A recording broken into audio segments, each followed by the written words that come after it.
முக்கியமாக நான் வந்து பார்ட்டிக்கு போனேன் அப்படின்னா குடிக்கிறதுக்காக தான் போனேன். எனக்கு இது தெரிஞ்சிருந்தாலும் இப்போதைக்கு நான் தியேட்டர் குரூப்பில் இருந்ததுனால ஒவ்வொரு ப்ளே நடக்கும் போதும் இல்லது வேற ஒரு தியேட்டர் குரூப்பினுடைய ப்ளே நடந்து அவங்க வந்து எண்ட் ஆஃப் தி ஷோ முடிக்கும் போதும் எங்களுடைய பழக்கத்தில் நாங்கள் போவோம். காஸ் பார்ட்டி அப்படின்னு சொல்லிட்டு நல்லா குடிக்கலாம் அப்படிங்கிறதுலையே போயிட்டே இருக்கும்.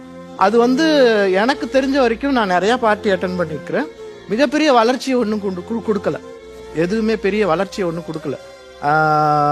குடியை தான் வளர்த்துட்டே போணுச்சு. நான் குடிக்கும்போது ஒரு 29 வயசு ஆரம்பிக்கும் போது எனக்கு அப்போ தான் எனக்கு இன்ட்ரடியூஸ் ஆகுது.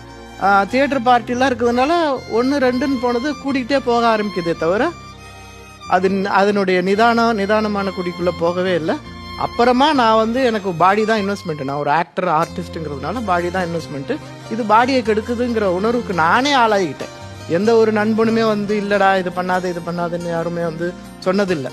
நான் போயிட்டு திரும்பியும் அதே நண்பர்கள் கூட பார்ட்டிக்கு போகிறேன், ஆனால் குடிக்க மாட்டேன். அவங்களுக்கு வந்து அது அவங்களுக்கு பிடிக்கல.